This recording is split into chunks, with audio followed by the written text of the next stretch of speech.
నిన్నొక ప్రభుత్వం ఒక మంచి నిర్ణయం తీసుకుంది. ఆదివాసీలకు అండగా 49 జీవో రద్దు.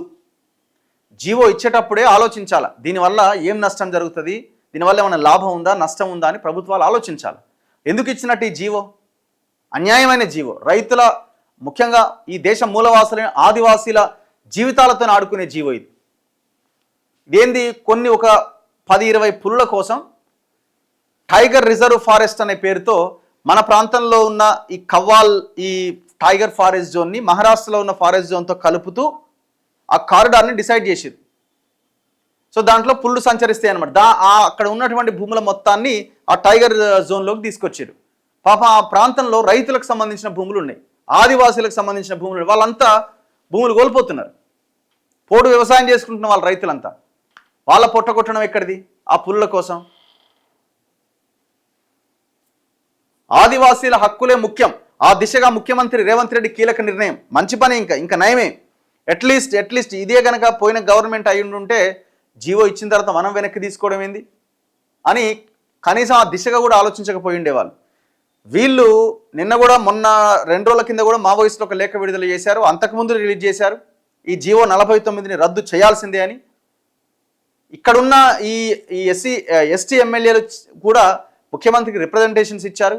సీతక్క కూడా గట్టిగానే, ఆమె కూడా గతంలో వీళ్ళందరూ ములుగులో ఒక తీర్మానం కూడా చేసుకున్నారు. సో దీంతో ప్రభుత్వం, ముఖ్యమంత్రి వెనక్కి తీసుకోవడం అన్నది మంచి నిర్ణయమే.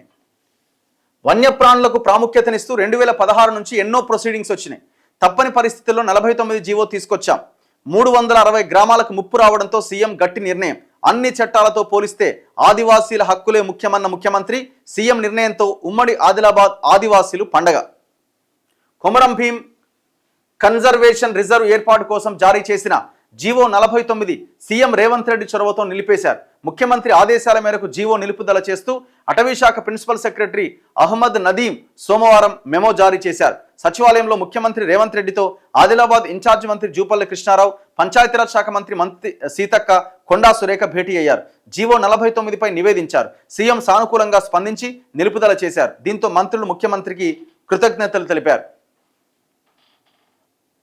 థడోబా tiger reserve Maharashtra, Kawal tiger reserve Telangana, ఈ ప్రాంతాలని కలుపుతూ ఈ జీవో 49ని తీసుకురావడం జరిగింది. అండ్ ఇది మావోయిస్టులు రాసిన లేఖ. 19వ తేదీన మావోయిస్టులు ఒక లేఖ కూడా విడుదల చేయడం జరిగింది. ఇది వీళ్ళు రిలీజ్ చేసిన 2వ లేఖ ఇది నేను అనుకోవడం.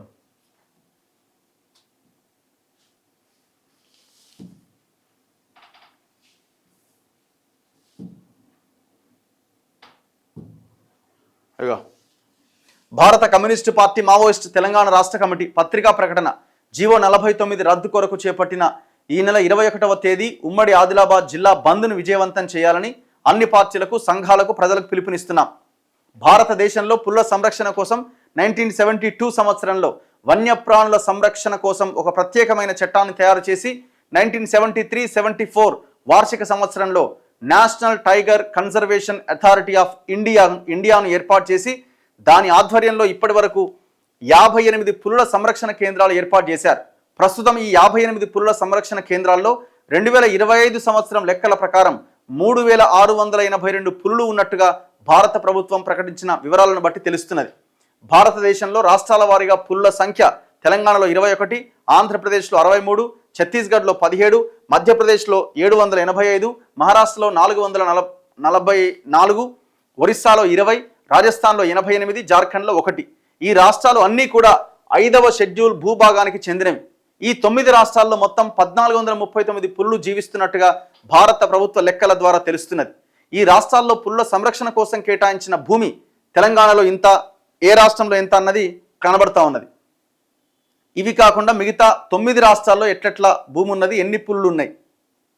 తెలంగాణలో మొట్టమొదట 2012-13లో ఉమ్మడి ఆదిలాబాద్ జిల్లాలో 2015 చదరపు కిలోమీటర్ల విస్తీర్ణంలో కవ్వాల్ టైగర్ రిజర్వ్ ఏర్పాటు చేశారు. 2వ టైగర్ రిజర్వ్ను ఉమ్మడి మహబూబ్ నగర్ జిల్లాలో 2611 చదరపు కిలోమీటర్ల విస్తీర్ణంలో ఏర్పాటు చేశారు. ఈ 2 కేంద్రాల్లో కలిపి భారత ప్రభుత్వం ఇచ్చిన పులుల జనాభా లెక్కలు 2025 ప్రకారం 21 మాత్రమే. ఈ 21 పులుల సంరక్షణ కోసం ఇప్పటి వరకు ప్రకటించిన ఆ భూభాగంలో కొన్ని వందల పులులు జీవనాన్ని కొనసాగించే అవకాశం ఉన్నది. అంటే ఇప్పుడు మీరు ఏదైతే ఈ కారిడార్ని తీసుకొస్తున్నారో టైగర్ రిజర్వ్ అని, తడోబా మహారాష్ట్ర అండ్ కవ్వాల్ ఈ తెలంగాణను కలుపుతూ ఇది తీసుకొచ్చారో, ఇంత అవసరం ఏమున్నది? ఉన్న పులులు ఎంత, ఆల్రెడీ ఉన్న భూభాగం ఎంత? జస్ట్ 21 పులుల కోసం ఇంత పెద్ద ఎత్తున మీరు ఈ నిర్ణయం తీసుకోవాల్సిన అవసరం ఉందా అని అడుగుతున్నారు. కేంద్ర ప్రభుత్వం అనగా నేషనల్ టైగర్ కన్జర్వేషన్ అథారిటీ ద్వారా రాష్ట్ర ప్రభుత్వాల మీద ఒత్తిడి తీసుకొచ్చి పులుల సంరక్షణ సాకుతో అటవీ ప్రాంతాల్లో జీవిస్తున్న మూలవాసులైన ఆదివాసులను ఖాళీ చేయించి ఆ భూములను కార్పొరేట్ పెట్టుబడిదారులకు ధారాదత్తం చేయడానికి తీవ్రమైన ప్రయత్నాల్లో భాగంగా తెలంగాణ ప్రభుత్వం చేత జీవో 49 విడుదల చేయించి 339 గ్రామ పంచాయతీలను అనగా ఉమ్మడి ఆదిలాబాద్ జిల్లాలో ఉన్న లక్షలాది మంది ప్రజల జీవనాన్ని విచ్ఛిన్నం చేయడానికి పెద్ద ఎత్తున కేంద్రం కుట్ర చేస్తున్నది. దీనికి రాష్ట్ర ప్రభుత్వం కూడా సానుకూలంగా ఉన్నది. ఆదివాసుల హక్కుల కోసం జల్ జంగల్ జమీన్ ఉద్యమాన్ని నడిపిన పోరాట యోధుడు కొమరం భీం పేరును వాడుకుంటూ కొమరం భీం కన్జర్వేషన్ రిజర్వ్గా నామకరణం చేసి 1492 చదరపు కిలోమీటర్ల పరిధిలోని ఆసిఫాబాద్, కాగజ్ నగర్ ఈ 2 నియోజకవర్గాల్లోని మండలాలను, వాటి పరిధిలోని గ్రామాలను పూర్తిగా నామరూపాలు లేకుండా చేయడానికి ప్రయత్నాలు ప్రారంభించారు. ఇది ఎప్పుడు జీవో రద్దుకు ముందు మావోయిస్టులు రాసిన లేఖ. ఇందులో టోటల్ సబ్జెక్ట్ ఇందులో ఉన్నది. ఆసిఫాబాద్ డివిజన్, కాగజ్ నగర్ డివిజన్ 2 కలిపి మొత్తం 3,68,900 ఎకరాలట. మరి ఇంత పెద్ద ఎత్తున ఈ పరిధిలో జీవిస్తున్న ఆదివాసులంతా ఏమైపోవాలా? ఇది వాళ్ళకు ఒక జీవన్మరణ సమస్య. పెద్ద ఎత్తున పోరాటాలు జరిగినాయి.